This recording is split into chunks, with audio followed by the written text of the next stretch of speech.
Hello दोस्तों, welcome back to the channel. उम्मीद है कि आप लोग बहुत अच्छे होंगे। तो जब से मैं इस घर में शिफ्ट हुई हूँ तो आप लोग जानना चाहते थे कि किस तरीके से मैंने अपने घर को सजाया हुआ है, कैसे ऑर्गेनाइज़ किया है। तो कुछ तो मैं आपको दिखा चुकी हूँ। जैसे जैसे मैं ऑर्गेनाइज़ करती जा रही हूँ वैसे वैसे मैं शेयर करती जा रही हूँ। तो अभी तक मैंने लिविंग रूम शेयर नहीं किया था, तो आज मैं बस डस्टिंग ही कर रही थी, तो मैंने सोचा कि साथ में अपना ये लिविंग रूम टूर भी शेयर किया जाए। तो पहले तो आप थोड़ा बिफ़ोर का नज़ारा देख लीजिए। तो ये था बिफ़ोर, और जब भी मैं ऑर्गेनाइज़ करती हूँ, साफ़ सफाई करती हूँ, कुछ टाइम के बाद आफ्टर भी खैर यही हो जाता है। लेकिन मैं लगी रहती हूँ क्योंकि इसकी तेज़ी से मैच करना मेरी बस की तो बात नहीं है, लेकिन जितनी तेज़ी से ये अपनी शैतानियाँ करता है उतनी एनर्जी के साथ मैं भी लगी रहती हूँ घर को समेटने में। खैर ये तो चलता ही रहेगा। तो चलिए शुरू करते हैं। मैं जो है स्टार्ट कर रही हूँ इस वॉल से। तो मैं क्या करती हूँ, मतलब एक दिन कोई नहीं निकालती हूँ कि आज पूरा दिन मैं आज साफ़ सफाई करूँगी। आजकल क्या मतलब, जब से मैं अपना जॉब छोड़ा है मैंने, तो मैं कोशिश करती हूँ हर दिन में से 10-15 मिनट जो है वो निकालूँ और डस्टिंग ही करूँ उसमें। इससे क्या है, डेली का एक डिसिप्लिन डस्टिंग का वो भी बना रहता है और एक दिन पे ज़्यादा बर्डन नहीं आता। तो ये आप सेंटर वाली अगर फ़ोटो फ्रेम अगर आपको याद हो, तो ये मैं अपनी मम्मी के घर से लेके गई थी अपने उस वाले घर में लगाने के लिए। एक्चुअली इसी फ्रेम के हेल्प से मैंने अपना वो भद्दा सा एक इलेक्ट्रिक पैनल को छुपाने के लिए यूज़ किया था। सच में इस टाइप की जो फ्रेम है ना, ये काफ़ी हेल्प मिल जाती है इनसे। अगर आपके घर में कोई भी इलेक्ट्रिक पैनल है तो इतने बड़े फ्रेम से आप उसको हाइड कर सकते हैं। तो ये तो हो गया क्लीन। अब आते हैं सोफ़े पे। तो सोफ़ा जब से मैंने लिया है उसके बाद से ये कवर मैंने नहीं ना बना पाई हूँ, ना अभी तक मौका लगा। तो बस इस ब्रश के मदद से ना मैं इसको अभी तक मेंटेन रख पाई हूँ, क्लीन रख पाई हूँ। वरना तो आप देख ही रहे हैं लड्डू कितना इसके ऊपर चढ़ता है, कूदता है, खेलता है। गंदा ऑब्वियसली बहुत होता है, लेकिन हाँ इस ब्रश के मदद से बहुत हद तक मैं क्लीन कर पाती हूँ। और आज मैंने शिफ्टिंग के बाद से आज मेरे को मौका लगा है कि मैं ये कुशन निकालूं, और लगे हाथ मैंने कुशन कवर्स भी चेंज कर दिए। तो लगे हाथ इसको, जो सोफ़ा है मेरा, उसको भी मैं डेकोरेट कर दे रही हूँ। धीरे धीरे मैं सारे पुराने अपने फॉर्म में आ रही हूँ। अभी तक ना शिफ्ट किया था ना, तो एक तो मन भी इतना ठीक नहीं रहता था, और मतलब वही है, शिफ्टिंग के बाद ना सारी चीज़ें ना आपकी पैक रहती है ना, तो आप हिम्मत भी नहीं कर पाते हो कि हाँ निकालेंगे निकालेंगे करके। आज फाइनली वो दिन आ गया कि मैंने चलो अपनी पुरानी थोड़ी बहुत चीज़ें निकाली है और मैं कर रही हूँ।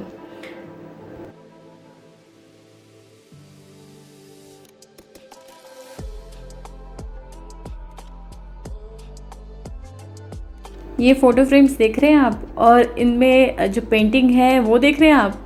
एक्चुअली ये लॉन्ग बैक मैंने बनाई थी, और सच कहूँ तो यूँ ही टाइम पास वाली पेंटिंग की थी मैंने ये। और मुझे नहीं पता था कि ये इतनी ज़्यादा अच्छी हो जाएंगी, इतनी ज़्यादा अच्छी लगेगी कि मैं इसको फ्रेम कराऊंगी। तो ये कम से कम मैंने 2015 में बनाई थी, ऐसे ही टाइम निकाल के। और सच में उस टाइम पर मैं कितना कुछ करती थी, और अब इतनी बिज़ी हो गई हूँ। अभी वैसे खैर शादी के बाद ना जॉब, घर, बच्चा, लेकिन अब मैं फ्री हो गई हूँ। कि पहले जॉब थी तो काफ़ी ज़्यादा मतलब बिज़ी रहती थी और टाइम बिल्कुल भी नहीं मिलता था, और बच्चा भी तब छोटा ही था।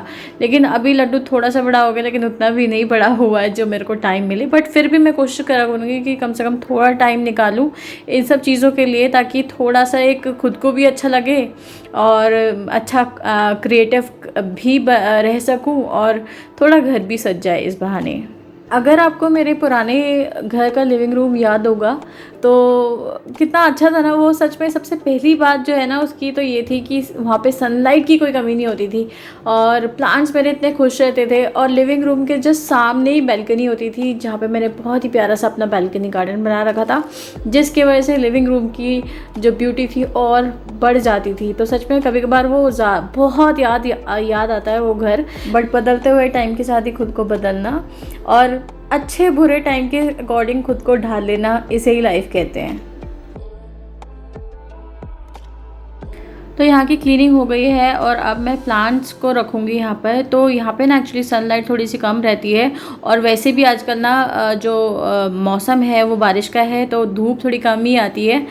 तो मैं क्या करती हूँ, अपने जितने भी इंडोर प्लांट्स हैं ना उनको बाहर रख देती हूँ और बहुत मतलब कम से कम 3-4 घंटे की धूप उनको देती हूँ और फिर वापस ले आती हूँ। तो बस ऐसे ही सारे प्लांट्स जो है वो मैं रोज़ ऐसे ही करती हूँ, रोटेशन करती रहती हूँ और अंदर बाहर करती रहती हूँ ताकि ये प्लांट्स अच्छा कर सकें।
Thank you.